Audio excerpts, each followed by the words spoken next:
Hello there, ladies and gentlemen, and welcome to another episode of CookieCast. Today on CookieCast, it's the football podcast, and it's that time, I'm afraid. It's time when the football podcast takes a small break. Obviously after this episode, because we've got that whole World Cup thing happening.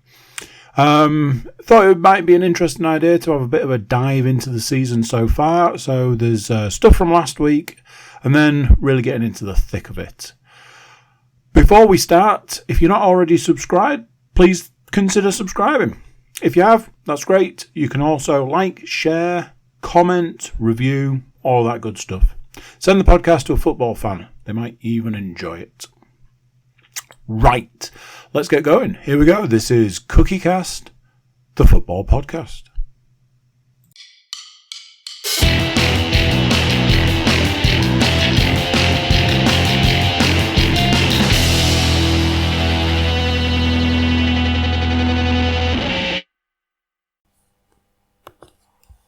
Recording in progress. Those delightful words from that wonderful, wonderful woman who's definitely real and not computer generated.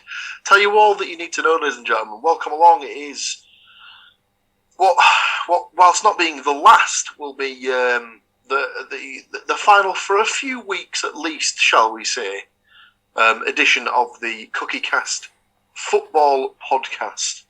Obviously, the football world is about to be turned on its head for the next 4 to 6 weeks with the World Cup that definitely wasn't bought. But we'll not get into that right now because that's a different topic for a different podcast for a different time. But yes, we are here to discuss last week's goings on in the football world from a Middlesbrough, Hull, and Nottingham Forest perspective. However, I'm not on my own to do that, as that would be the world's strangest supporter. So, kicking us off this week, we have Hull City supporter, Mr. Stuart Woodmansey. How are you, sir? Hello. Not too bad. Could be worse. Story of the season. Yeah, we'll get into that later on, I dare say. Backing him up is Nottingham Forest's finest. He's even got the shirt on. For those of you who are watching on YouTube, you may be able to see his name. He's not Matthew Moore for this week. He is 13 points. How are you today, 13 points? I'm very good, very good. Nice and safe. First safety point of the season achieved. So, would it have been better for you to have gone with 2 more points than the Rams? Or like 11 points in? Whatever, it took them 23 games less than they did, or something like that. Well, we could be here for ages. We'll just turn into the Rams rant podcast or something like that. And rounding out our happy bunch, he doesn't have a team per se, but he's here every week providing his knowledge. It is the leader, the creator, the almighty, if you will, of the CookieCast podcast network, Mr. Andrew Cook. How are you, sir? Honestly, I'm not sure how I feel about the fat shaming. I mean, rounding out, it's a little on the nose, isn't it?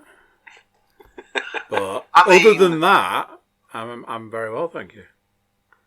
That is superb. That's up there with levels of. I'm normally throwing one of those at my good lady, to be honest with you, because it feels like she's commenting on my size quite often. That might just be in my head. So yes, take that dirty thought out of your mind, Mr. Cook. We'll dive into last week's games. So we started the week with, as we said previously, the last game before the World Cup break. And it took place in the East Riding, where Hull City took on Reading. What happened in this one, Mr. Woodmansey? Nothing. Absolutely nothing. 0-0! Congratulations. Oh, if only it was 0-0. I mean, it didn't start badly. On 9 minutes, Jacob Greaves put Hull 1 up. So having waited an eternity for his first goal that came the other week, he's now doubled his tally for the season. The lead lasted about 20 minutes or so. Reading equalised with Yaku Mite. I'm not sure on the pronunciation. But yeah, on 32 minutes. And went into the break 1-1. It seemed to be a bit of a fairly even game, really. Same shots on target. Home team, Hull had slightly more on the possession, but you'd probably expect that. And then, podcast favourite, Ryan Longman pops up in the 94th minute and stuck it in his own goal. So yeah, Hull 1, Reading 2. If somebody could please return the paddle, because Shit Creek is looming. Never heard it described that way before, but that's a pretty good way of talking about it. Yeah, that's nice. So, two of us had picked a 2-1 scoreline. That was myself and Mr. Moore. Sadly, we had picked that scoreline in respect of the home side, so no points there, sadly.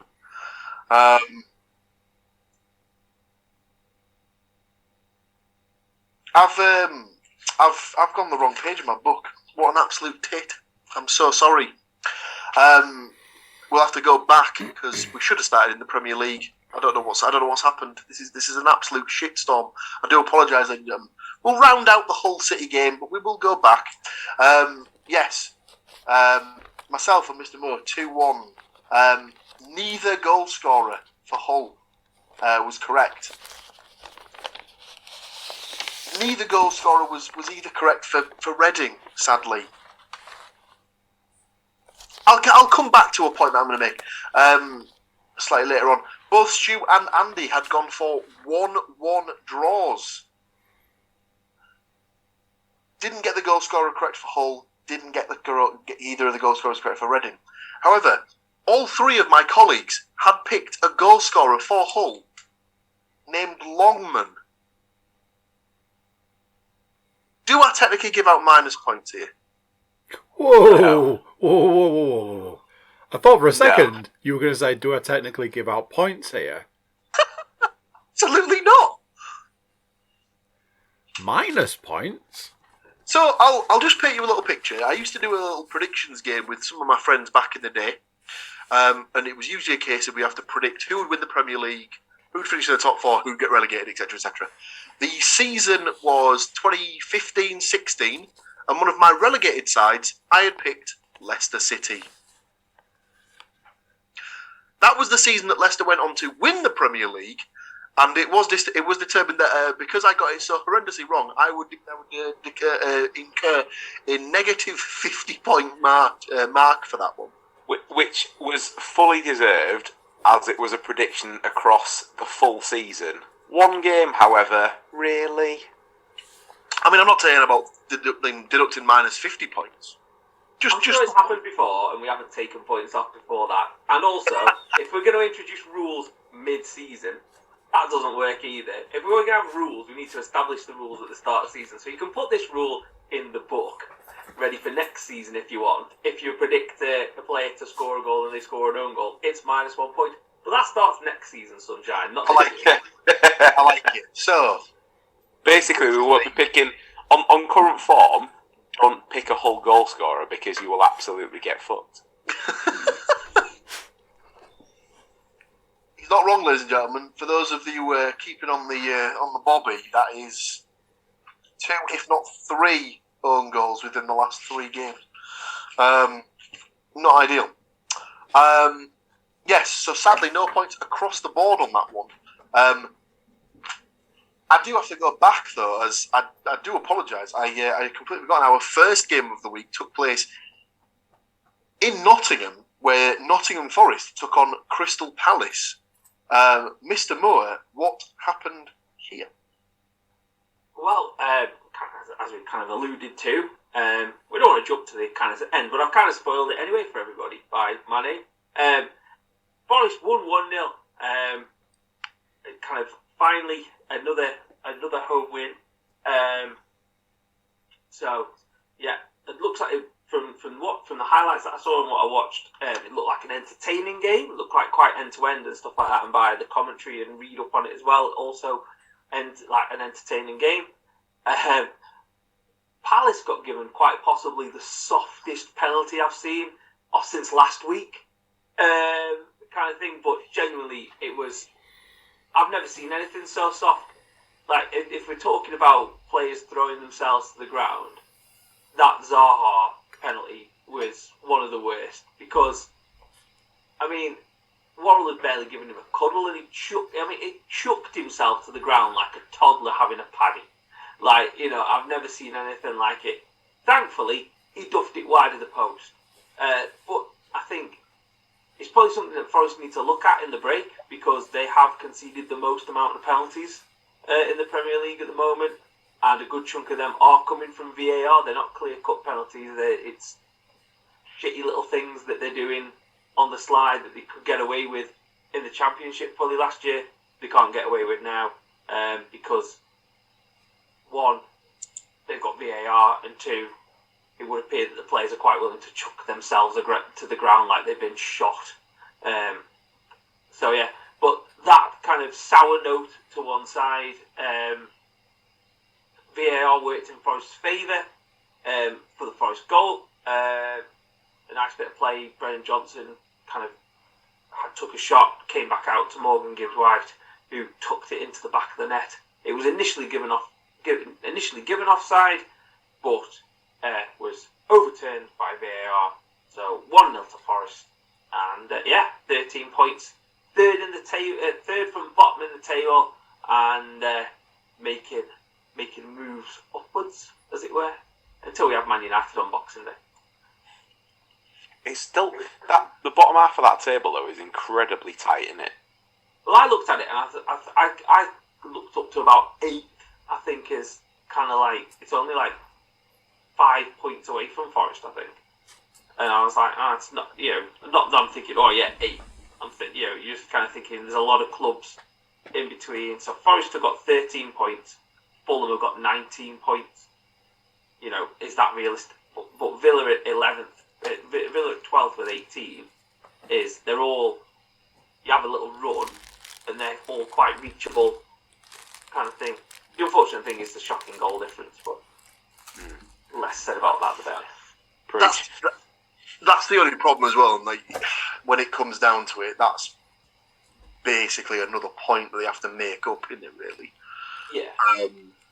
As it could very well come down to goal difference at the end of the season. From a predictions perspective, Matt and Stu had both predicted 2-1 wins for Crystal Palace. So no points there for the result. Stu had neither of the goal scorers, whereas Matt's goal scorer for Nottingham Forest was indeed Gibbs-White. So he gets himself a point there. I'd gone for a 1-1 draw, with Gibbs-White scoring for Forest and Eze scoring for Palace. So just the 1 point for me with the Gibbs-White goal scorer. Andy didn't pick Gibbs-White to score, but he did pick a 1-0 Forest win. So he gets himself 2 points for that particular result right there. So after 2 games for this week, Stu yet to score, sadly. Then we have myself and Matt, both on 1 point each, and Andy leads the week with 2 points. Our final game took us to Norfolk, where Norwich City were taking on Middlesbrough, and a stat that I actually didn't give out on the podcast last week, as I found it, I believe, in true fashion, within minutes of us finishing the recording, as seemed to be the case. Middlesbrough... the last Middlesbrough player to score a goal at Norwich, I believe, was Jimmy Floyd Hasselbank in 2004, which is ridiculous. Obviously, they haven't played Norwich every season since then, and they have actually won at Norwich in that time, but it was an own goal. So this one started off as most usual games between Norwich and Middlesbrough do. Norwich took the lead within the first 10 minutes, which seems to be a bit of a recurring theme, with Josh Sargent notching within the first 10 minutes. When that sort of carried on in that sort of vein until half time, and then in the second half, the fight back kicked into gear very much so with a Di Canio-esque scissor kick. I don't even know how you'd describe it really, because it wasn't an overhead scissor kick, but Riley McGree with both feet off the floor volleyed in the equaliser, and to say that it was in the top bins would be somewhat of an understatement. Let's just put it that way. And for the first time in what feels like a long time, Middlesbrough managed to bag themselves in an injury time winner through Matt Crooks. Lovely bit of skill out on the right hand side by Chuba Akpom. Plays the ball into Isaiah Jones, who then reverses the ball back to Akpom at the byline, cuts it across, and there he is at the near post. Matt Crooks to smash in the winner in the 93rd minute. So Middlesbrough come away from Norfolk with all three valuable points. Very much appreciated.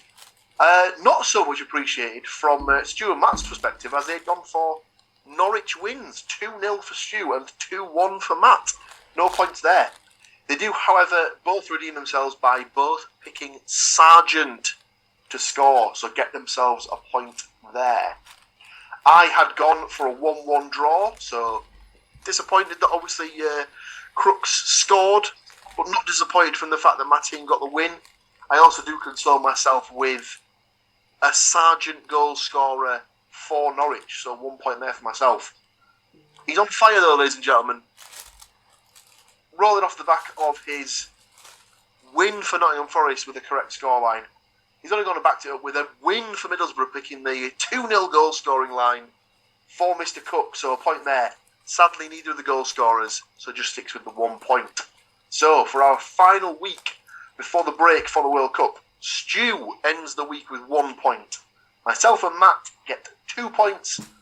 Mr. Cook takes the win, as it were, with 3 points. Finally, the season's starting to balance itself out. We're getting back to form of last season, week in, week out. It's going to be all good from now on. Exactly. So that is basically it for this part of the season. The next games are not due for the Championship clubs until, I believe, the 10th of December. And Nottingham Forest don't play again until Boxing Day, I believe you said, Matt. Is that correct? No. After we did the pod, was it like the day after we did the podcast last week, just to date it, the Carabao, I never called it the Coca-Cola Cup then. The Carabao Cup draw was done, and Forest play Blackburn Rovers 20th or 21st of December, I think. I've not seen I think they released the fixtures, but I've not seen the date of said fixtures, and I was just talking about it then, reminded me. I'll just try and try and find it somehow. Some of the games are 2 days after the World Cup final. It's very tight. Yep. A lot of I think Graham Potter, the Chelsea manager, has already come out and said I think a lot of the fans of clubs in the Premier League need to be under the impression that it's probably going to be a lot of the reserves playing for the first couple of games after Christmas. And I would not be surprised if that is the case. So Forest are the 20th of December. 20th of December. Obviously Graham Potter said a lot of the play. Realistically, if they come back from it depends on when they get knocked out of the World Cup, really. True. But then I would say most of Forest players, we've got 7 players going to the World Cup. 5 from the current squad, 7 in total from loan players. I think we should be. Most of the team haven't gone to the World Cup. Would be the inevitable. What I want to say about that. Well, Middlesbrough have lost a grand total of 1 player, with Riley McGree going off to represent Australia. I don't know if Hull have lost any. Estupinan, maybe? I don't recall seeing too much other than Cynic for Turkey. But yeah, I can't recall seeing anybody else. Nobody was jumping out. A Turkey there? Pass. No. Again, it was an international duty thing that I'd seen. So Yeah, Turkey have just played now against Scotland. Yeah, they won, didn't they, as well? Yeah.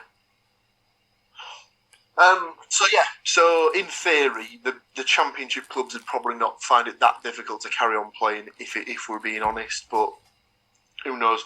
Some clubs will be affected more than others, so it was just safer, if not safer. It's still more fair across the board. It's still got potential to skew the season, hasn't it? Because if, like you say, some teams have lost more than others, I mean, might give us a chance to catch up. So crack on. Exactly. So, from a predictions perspective, that is it. There is no games to predict for the next week. We've decided against doing the England games as they're going to come too thick and fast. We won't be able to keep up with the schedule.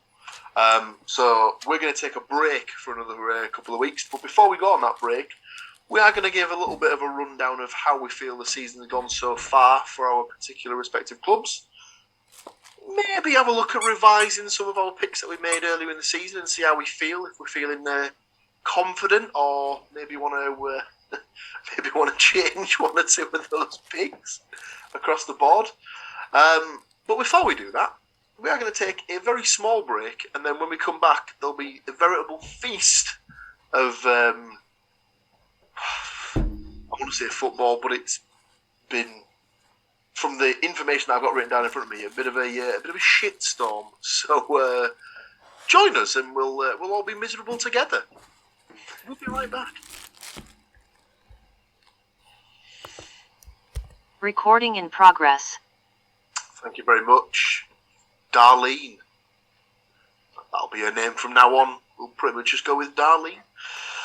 So, as said before, we don't really have anything else to go through on the podcast. So, rather than just sit here and moan about the future, let's look back at the past and moan about that instead.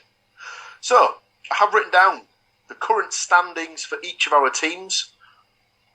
Forest end the mini sort of season, or go into the mini break, as it were, 18th in the division, having won 3, drawn 4, and lost 8 of their, quick maths, 15 games played. Their top scorer is Taiwo Awonyi with 3 goals. Middlesbrough, going to the mini break, 14th in the championship, having won 7, drawn 6, and lost 8 of their, even quicker maths, 21 games played. Chuba Akpom is their top goal scorer with 8 goals. Hull go into the break 20th in the championship, having also won 7 games. However, they have drawn 3 and lost 11 of their 21, with Oscar Estepinian on 8 goals. So, what we're going to do, I've set the gents a task. I've asked them to think about what their best performance of the season so far is for their respective teams, their player of the season so far for their respective teams, and their one to watch for the rest of the season. I'll get us rolling with the Borough stats. So I have picked the 3-0 win against Blackpool as our best performance of the season. Granted, there have been games where we've scored more goals, but this is the only game that I've seen personally where at no point were they under any danger. They've managed to sort of completely nullify any attacking threat that Blackpool had. Killed them off pretty easy and pretty quickly in the second half, and then just were able to play out the rest of the game with absolutely no sort of danger of ever being under threat at all. Player of the season, pretty simple one to pick. Obviously, Chuba Akpom at this point, given that he started the season not even in the squad, was brought back in because of the lack of striking options that we had. Played the last pre-season game before the season started. was a surprise inclusion in the first game of the season. Has kicked on from there, got himself a couple of goals, was unfortunate to get injured and missed a chunk of the season, has come back. And up until this weekend had scored in every game under Michael Carrick this season. So the redemption arc for Chuba Akpom has been fantastic and great to see. And the one to watch, there was a couple of names I could have picked in here. Could have gone with Hayden Hackney. He's come into the team in the last couple of weeks and has really made himself a bit of a fixture, playing alongside Johnny Houghton in the midfield. Could have gone with Chuba Akpom. Obviously, was not a big name at the start of the season. But I've gone for Marcus Fors. Now, I know that will get an eye roll from at least one of the podcast participants. Now, can we have minus points for these predictions, please? Well, if he doesn't score again between now and the end of the season, it will just negate any other predictions that I've picked. We'll have that. We'll have that as my prediction. But seeing him live in person, I think he's not a striker where goals will dictate if he's played well or not.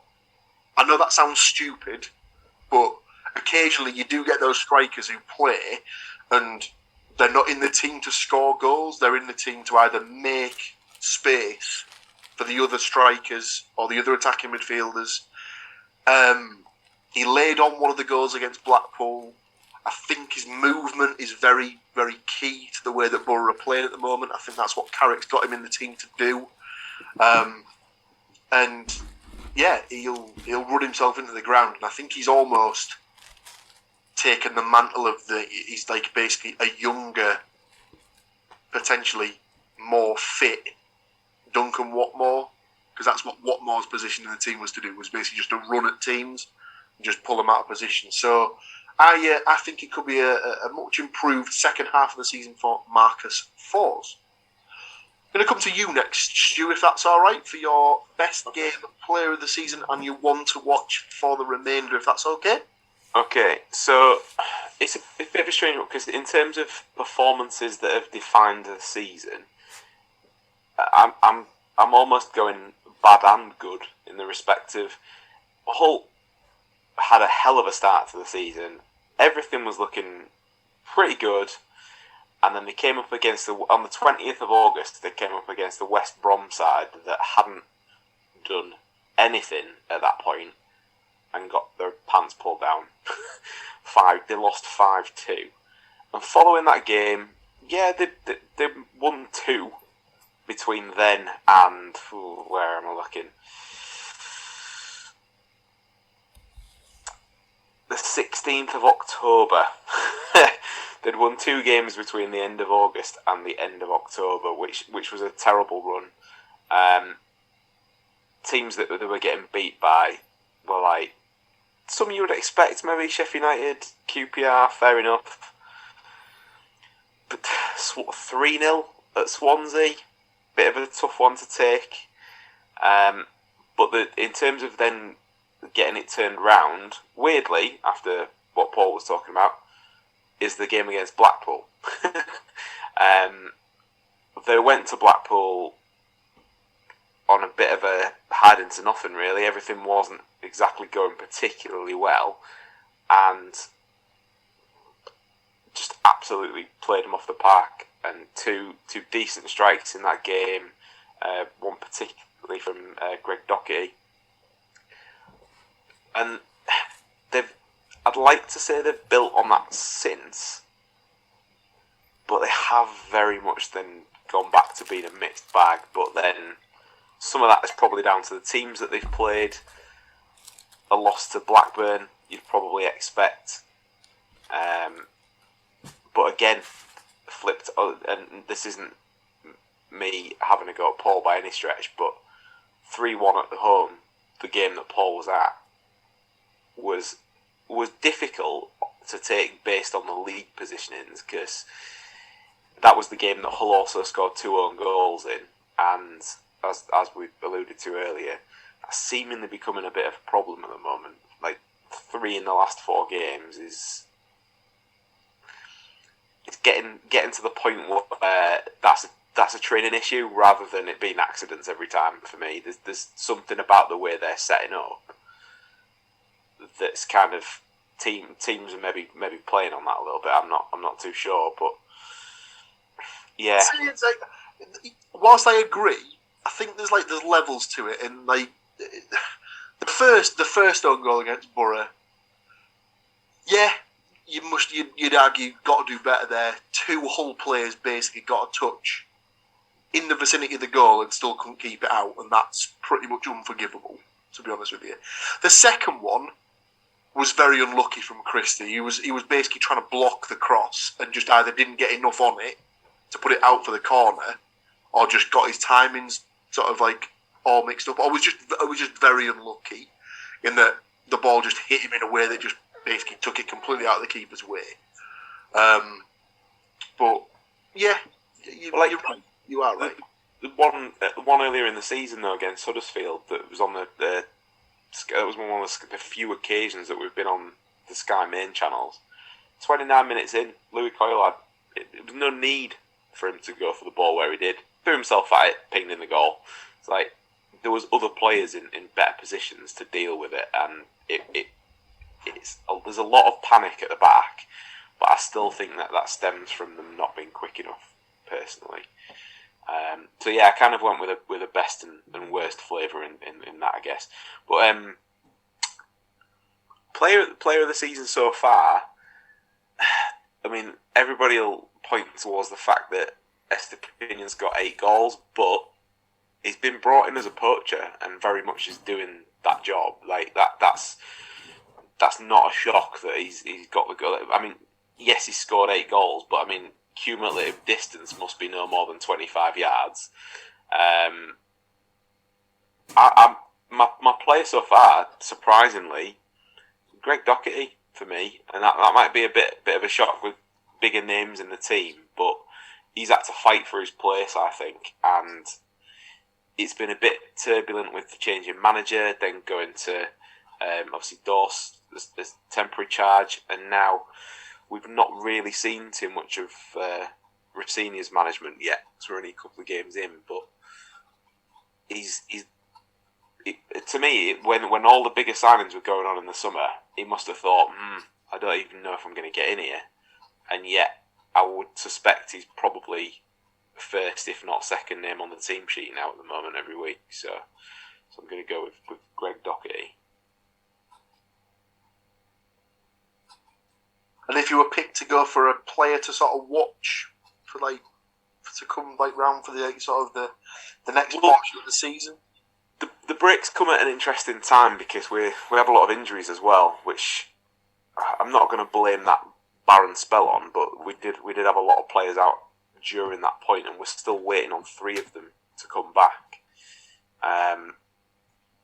One of which I'm going to pick as my one to watch because I enjoyed watching him last season. He is due back for the Christmas spell, so I can't look past Syed Manesh because we've been slow in certain areas and moving the ball. He is not a slow player, so hopefully that'll whether he'll start, don't know, but he's definitely on his comeback from injury. He's definitely got that ability to be the impact player that can change a game for sure. Dare I suggest we could be using the age-old thing of, he'll feel like a new signing.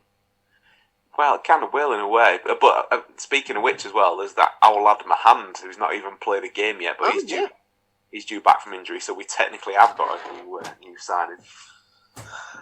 And I mean, we couldn't have timed it any better. Speaking of new signings, would bring us on to Nottingham Forest. It just sat up perfectly, Matt. I had to take the swing.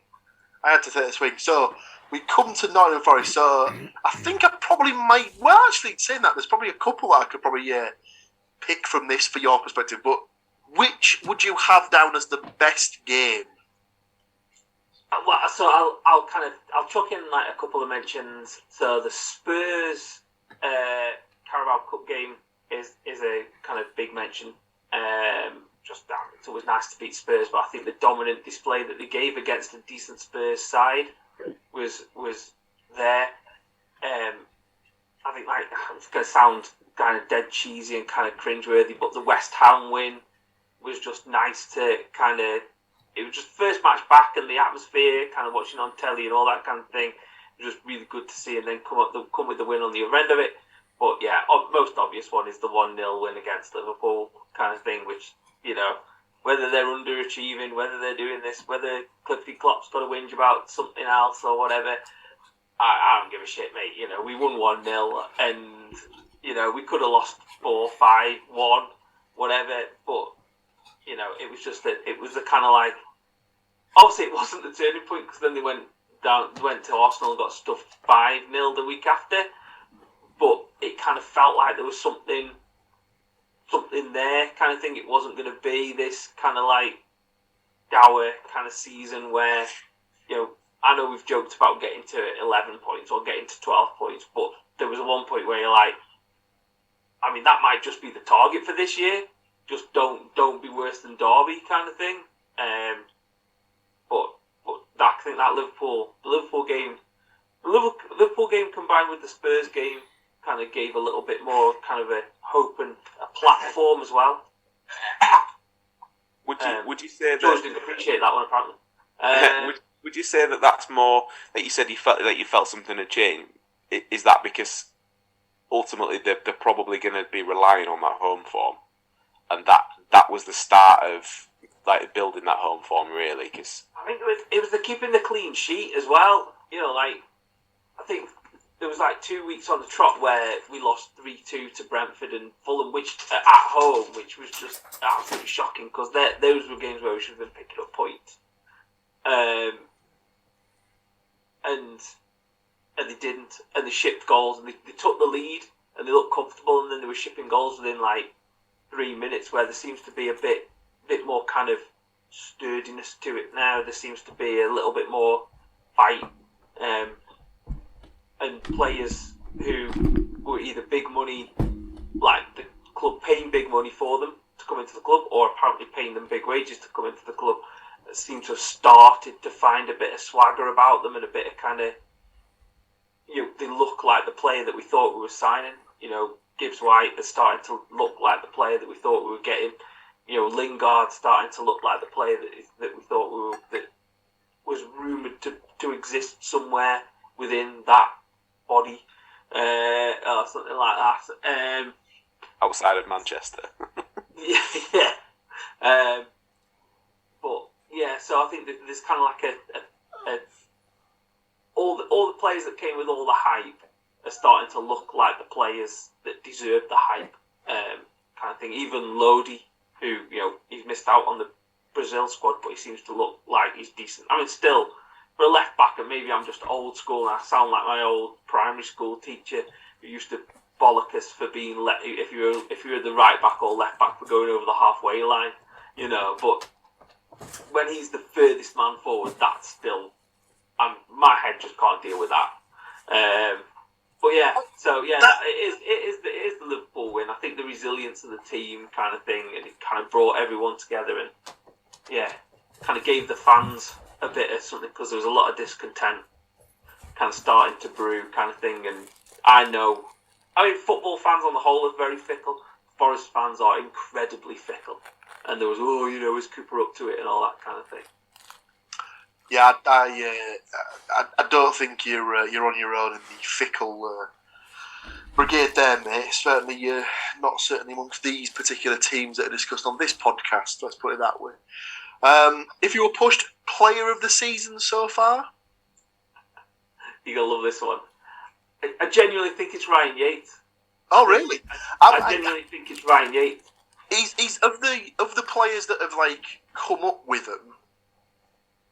He's probably the one who's made the step up the best. I think him and McKenna.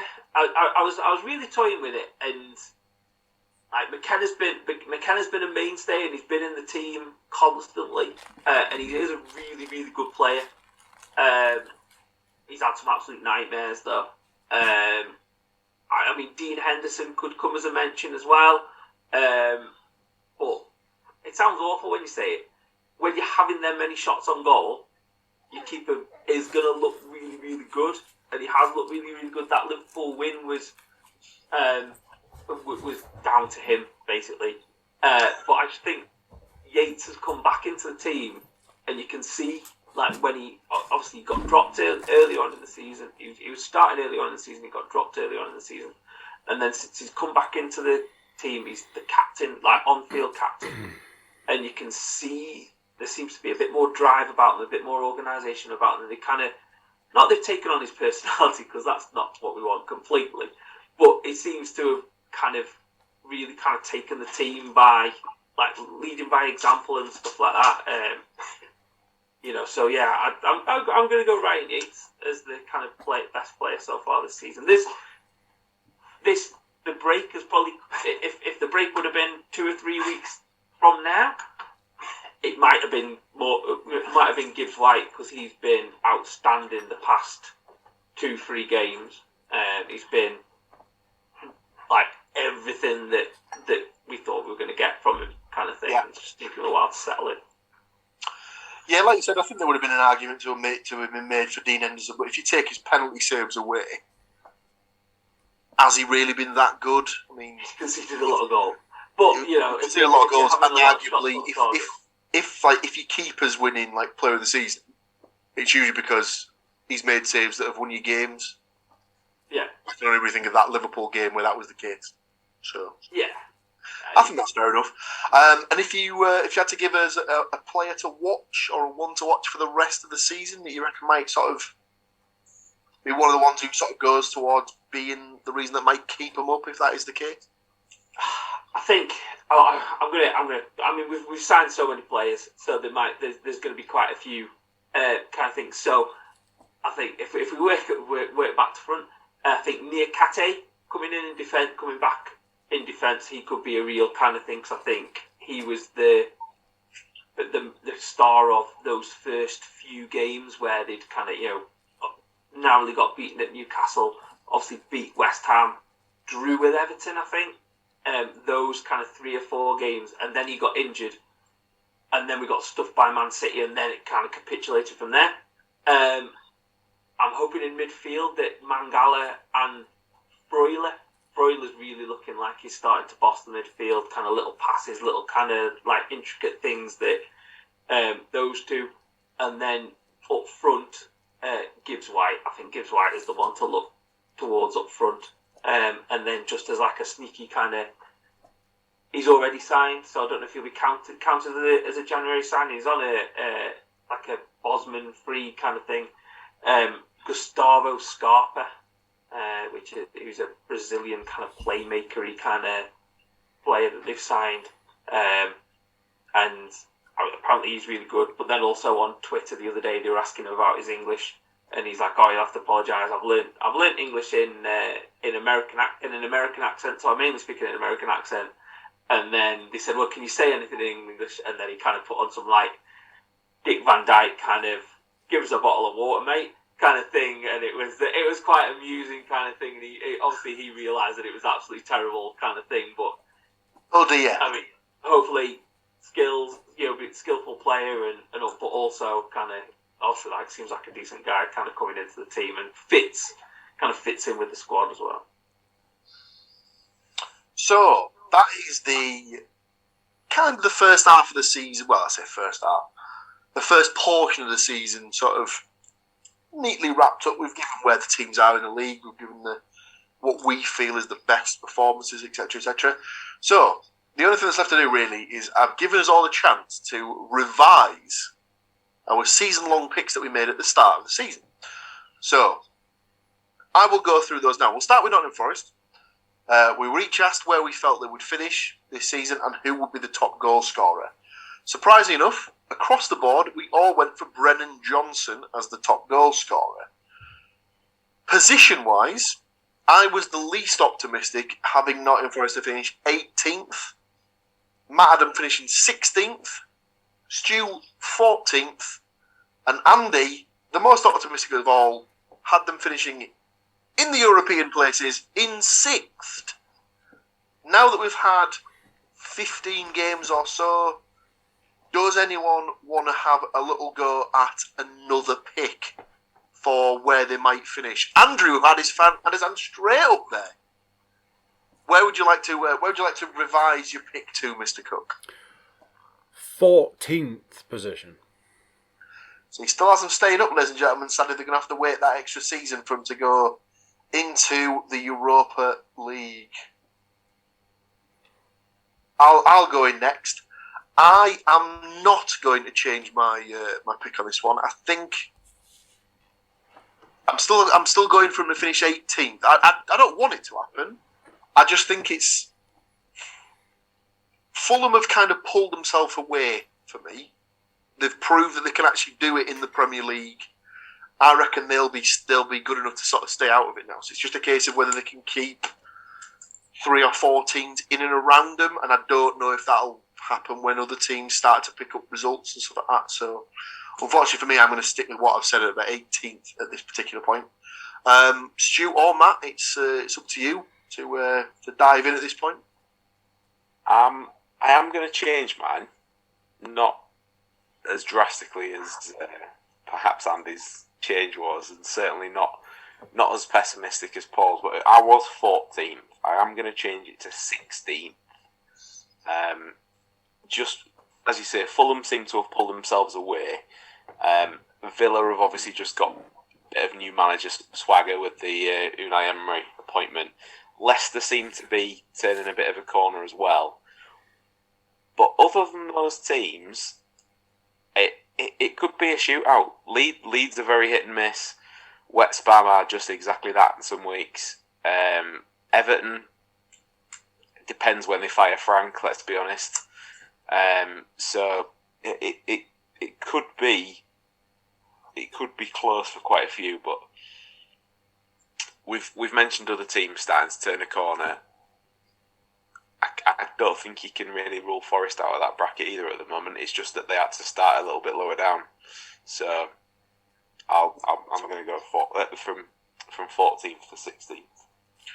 Go on then, Mr. Bow. Round us out nicely, or are you sticking on your 16th pick? I'm sticking with 16th. Like looking around the teams that are around us. I think, obviously Wolves have got a new manager coming in. We'll see how that goes. Southampton have got a new manager coming in. See how that goes. But then Everton, they're a bad team, and there doesn't look like there's going to be any players coming in soon. West Ham will probably pull away, but Bournemouth seem to be kind of dropping quite quickly. So that's the hope that Bournemouth keep on dropping. But I'm sticking with 16th. Very nice. So we've all had a chance there. Stu and Andy have both changed their mind. Myself and Matt both sticking to our guns with that one. Now, when it comes to the top goal scorer, is anyone wanting to jump off Mr. Johnson? Or are you happy to stick with your pick of Brennan Johnson as your top goal scorer? I rewrote a pick for each of the teams, and looking at what I've written Brendan Johnson. So apparently, no, I don't want to change my pick.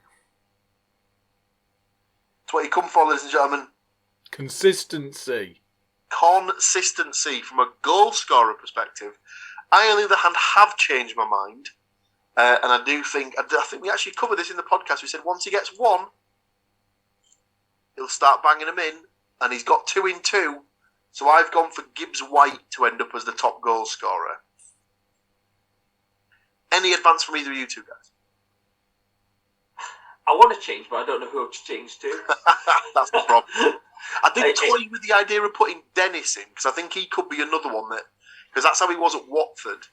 If he hit a bit of a sort of a patch of like getting one, he'd get like 2 or 3. And I think he's that sort of guy who could do that. It's one of them ones where the person who ends up being Forest's top scorer might not be at the club yet.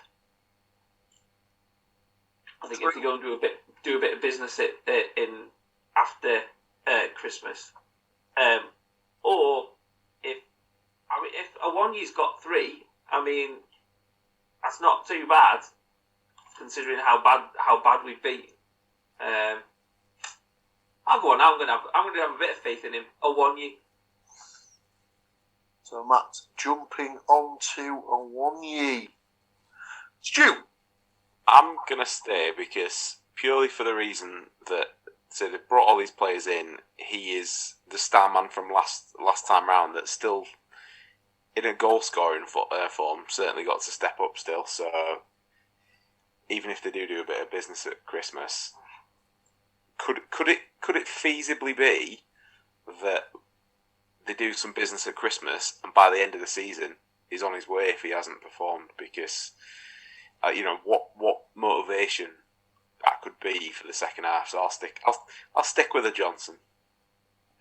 Yeah. Very nice. So that is Nottingham Forest done and dusted. We've still got Middlesbrough and Hull to come. But before we discuss either of those two, we are going to take a very small break just to reinvigorate ourselves. Think long and hard if we want to change our mind on any picks we made for Hull or for Middlesbrough. So don't touch that dial. We'll be right back with you. Recording in progress. Thank you, Diane. See, she's only been on for 40 minutes and she's already changed names. What a whore. Anyway, so we've covered Nottingham Forest. We've revised our picks. Some of us haven't. Some of us have decided to stay on the particular hill we were willing to die on. We'll move to Middlesbrough next, and we'll finish with obviously the best. We'll leave the best till last, and we'll do Hull at the end, shall we? One of the better teams first. Stick the dross in the middle. Finish with the best. Just come to the Borough. The lowest ranked though is the three. Yeah, but D Ream said it themselves. Oh no, they didn't. I was going to say things can only get better. Definitely wasn't them. So yes, we'll come on to Middlesbrough. So at the start of the season, Andy had picked Middlesbrough to win the league. I had picked Middlesbrough to finish second. Matt had gone for Middlesbrough to finish sixth. And Stu had gone for Middlesbrough to finish seventh. Would anyone like to revise their pick? Andy, hand straight up.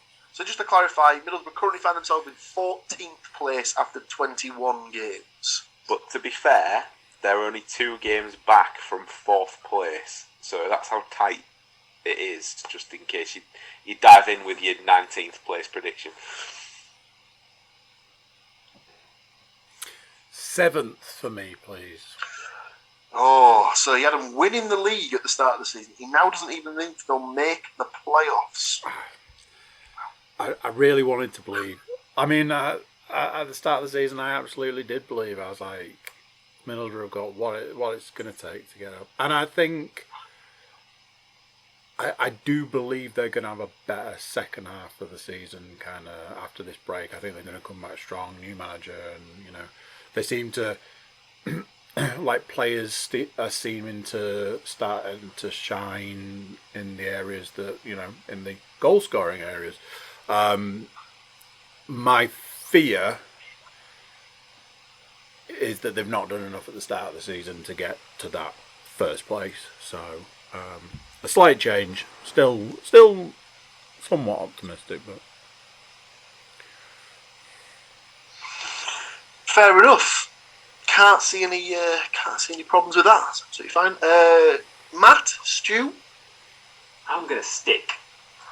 So Matt had picked 6th, and he's going to stick with 6th. He thinks they've got enough to basically just about get themselves into the playoffs. I like it. Stu? Did I have 8th? Was that? You had 7th. 7th. So you basically had where Andy is now lurking. I'm unfortunately for you, Paul, I'm going to change it to 9th.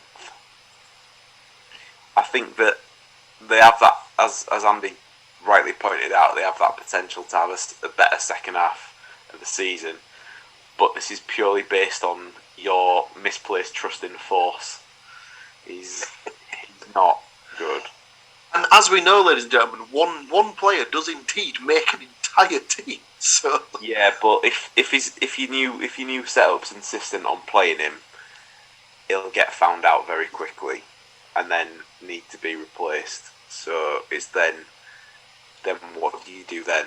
So it's like you say, he's not the entire team, but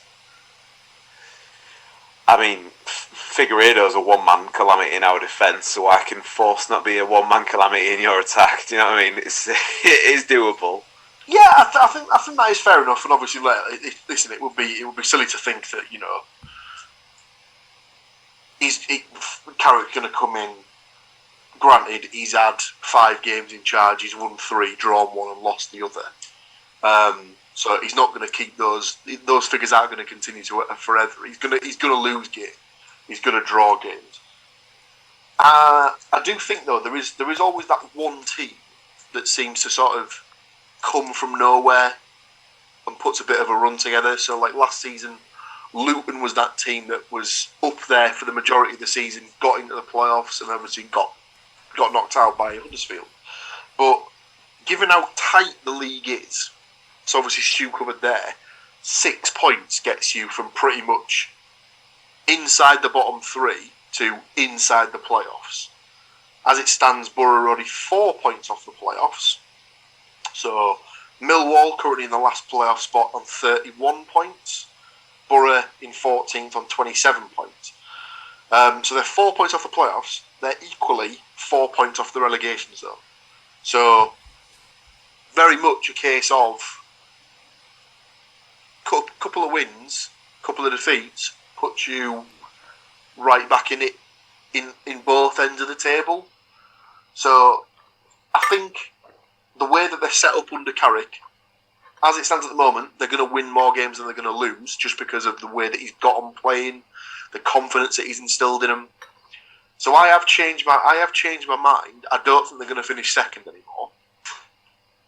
I've not gone so crazy as to say they're going to win the league. But I do think there's enough quality in that squad where they might just sneak the last playoff spot. So I've gone for them to finish 6th.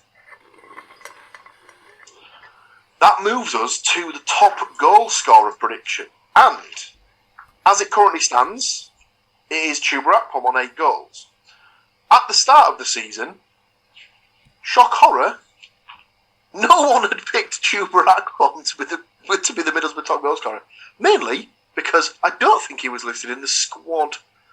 So, at the start of the season, I had listed unsigned striker as my top goal scorer and then was called out for it, so changed to Riley McGree.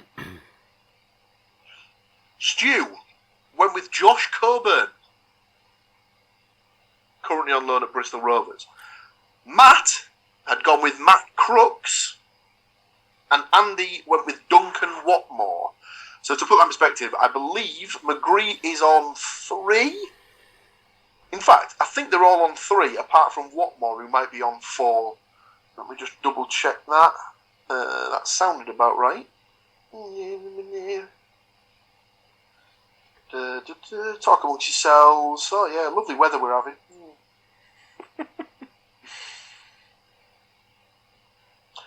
Yeah, I can't find it. Would anyone like to change their pick?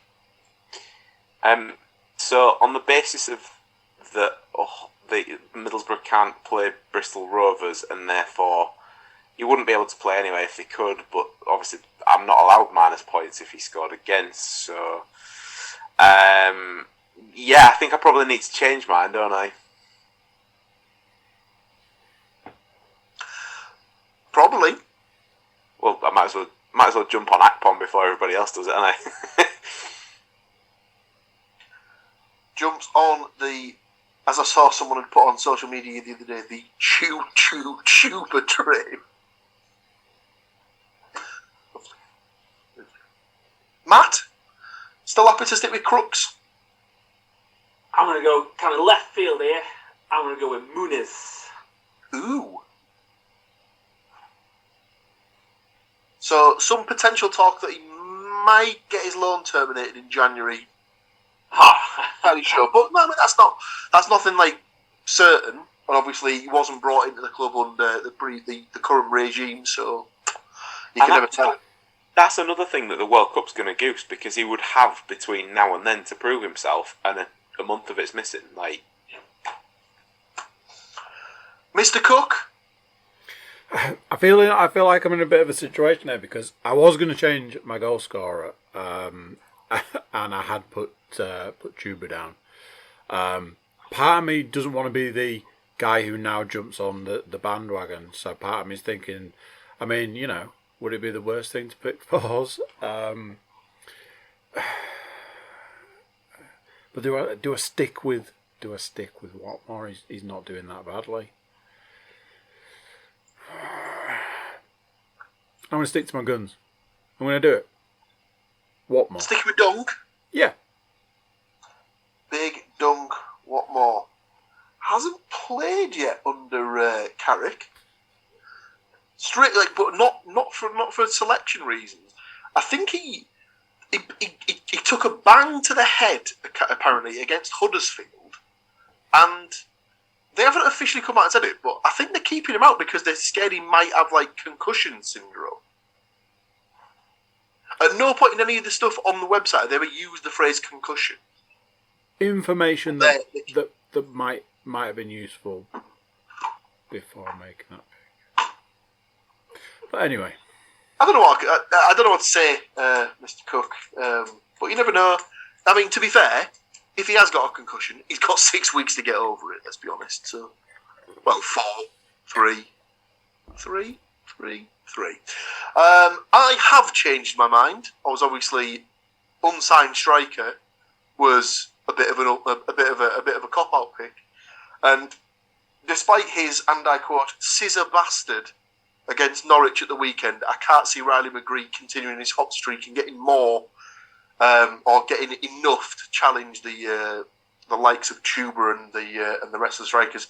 So I have jumped on Tuba for the rest of the season. So I have gone for Akpom to finish the season as top goal scorer. I'm really crossing my fingers that he can get to 20 in the league, because Middlesbrough haven't had a 20 league goal season striker since 1990. I believe we're the English League club with the longest drought since they've had a 20 goal a season in the league striker. So Ravanelli never got 20. He got 30 in all competitions, but he only got 16 in the league. So I thought that. So like Yakubu's got like 20 in all competitions. I think Bamford was one shy. He got 19 one season. But yeah, they haven't had a striker that's got 20 in a season. Not even Pies either. Good old Pies Viduka. Oh, I thought you were saying. I thought Pies was 20 in a season. No. I was referring to Mr. Matt Viduka. Yeah, Dukes, not Pies. No, it was known as Pies around this. I see. So Middlesbrough done and dusted. Forest done and dusted, which leaves Hull City. So the start of the season, I was the least optimistic. I had gone for Hull to finish in 13th position. Stu had gone for 11th position. Matt and Andy both went with 8th.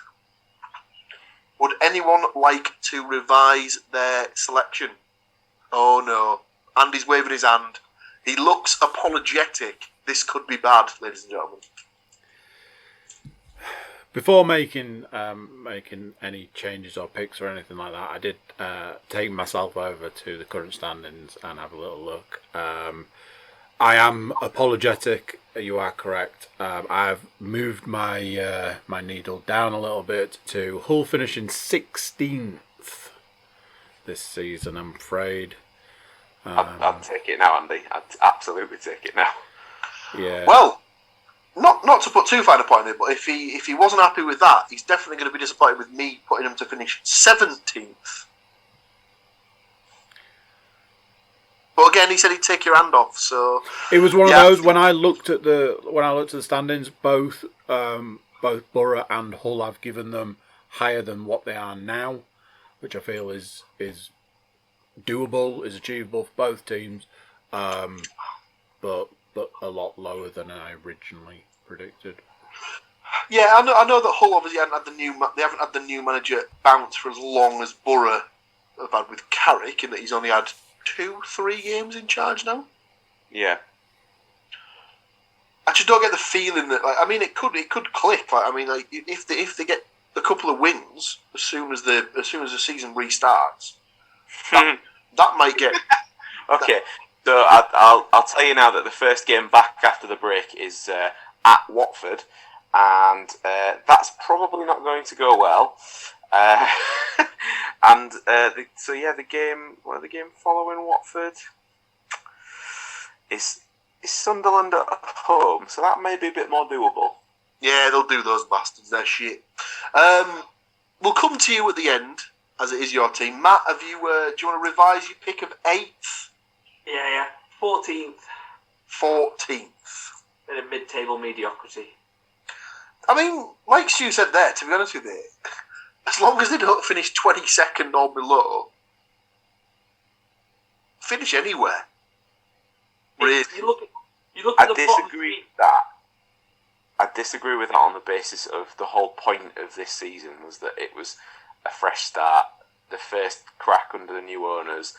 There was all this talk from them about they don't want the Premier League in 5 seasons, they want it sooner, and all of it. Like, if they do not finish higher than they finished last year, it can be described as nothing short of disastrous. But I think it's been a solid lesson so far for the new owners of Championship manager does not work in real life. You cannot fill the entire team with people that you have heard of once because they played for Turkey, and then subsequently go on to win the league. That will not happen. So yeah, it's got the potential to be that steep learning curve, but how steep will it be?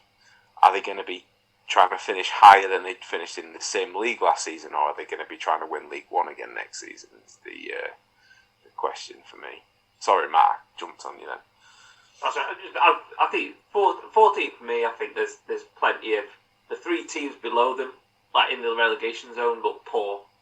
They're really bad teams, and there's teams above you that are just, I don't know, like your Rotherhams, your Birminghams, those kind of teams like that are.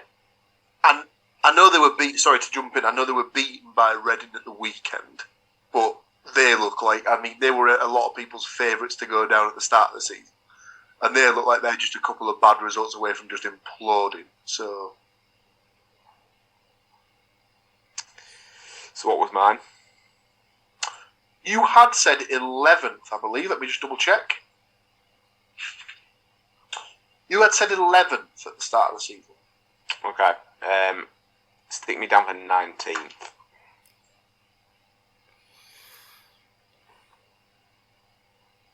Okay. So that's all of our team's league positions rejigged. Top scorer perspective. At the start of the season, I had picked the very unfortunate Syed Manesh. Has he scored yet? I know he's been injured. But... No, he's pretty much been injured. What, 2 or 3 games in? It feels like. Yes. He has not featured in the goal scoring charts. He isn't even listed on the top assists chart. God damn it! Andy had gone for podcast villain, I suppose, at this week in Ryan Longman. Matt had gone for Benjamin Atete, and Stu had picked the current top goal scorer, Oscar Estupinian. So, does anyone want to change their mind? I would have sticked with Syed Manesh, but I honestly don't know when he's going to be fit again, so I've jumped straight onto the Estupinian train. I'm getting a nod of approval from Mr. Moore and Mr. Cook. It's one of those, I decided not to jump on the bandwagon with Borough, but unfortunately I had to offset it by jumping on the bandwagon with Hull. It's that thing for him though. Like I said earlier in the podcast, like He is there to be that poaching striker.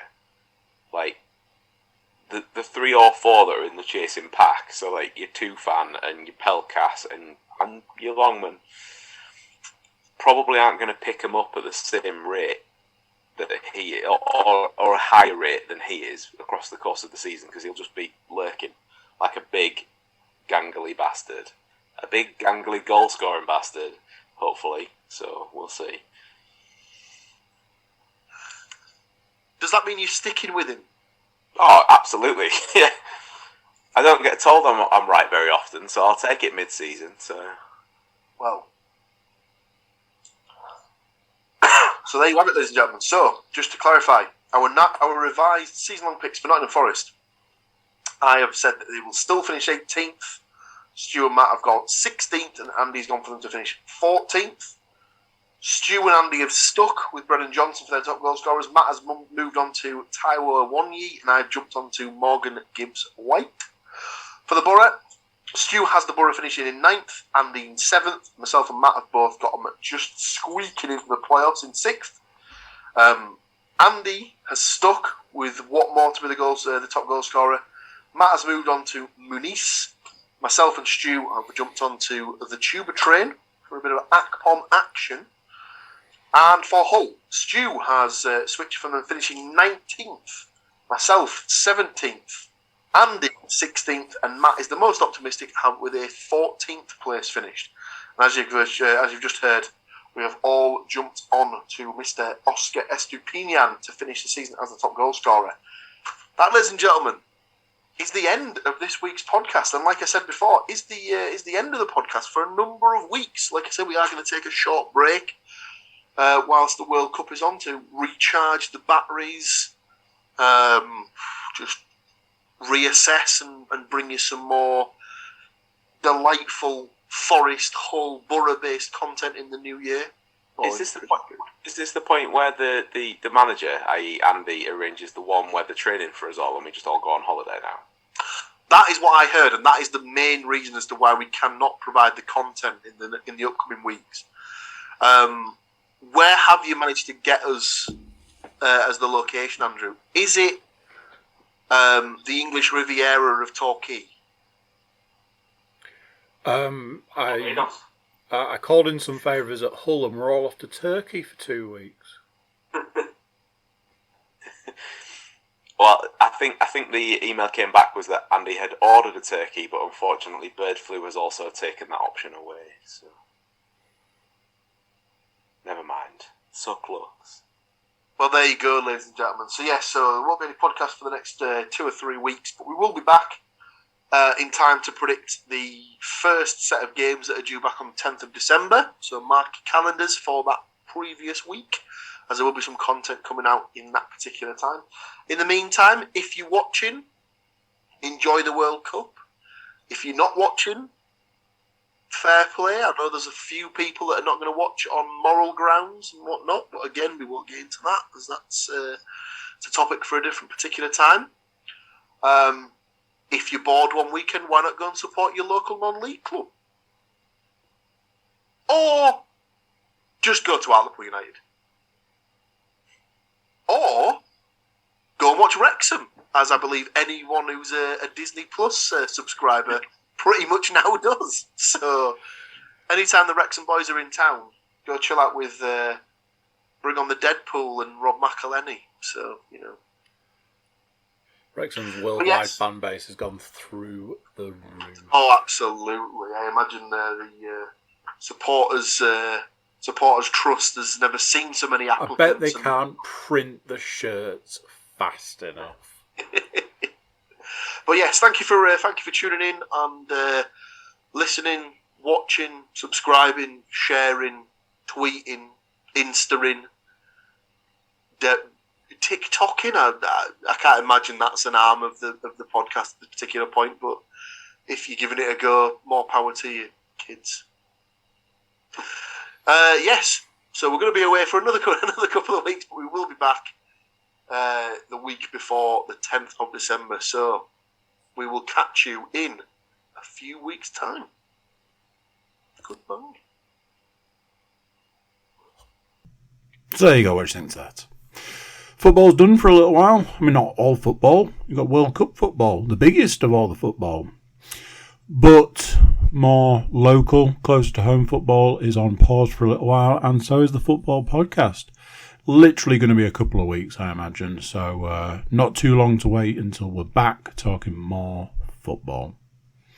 Until then, do consider like, share, subscribe and comment. It's the best way to find out when there are new episodes of the podcast. And if you want to check out the website, it's thecookiecast.com. We've got some social media links and email button over there for you to get in touch with us. That's it for this one. Until next time, I'm going to say bye, and I'll see you then. Thank you for listening to these grumpy old men talk about football. If you've enjoyed this episode, please like, share and subscribe.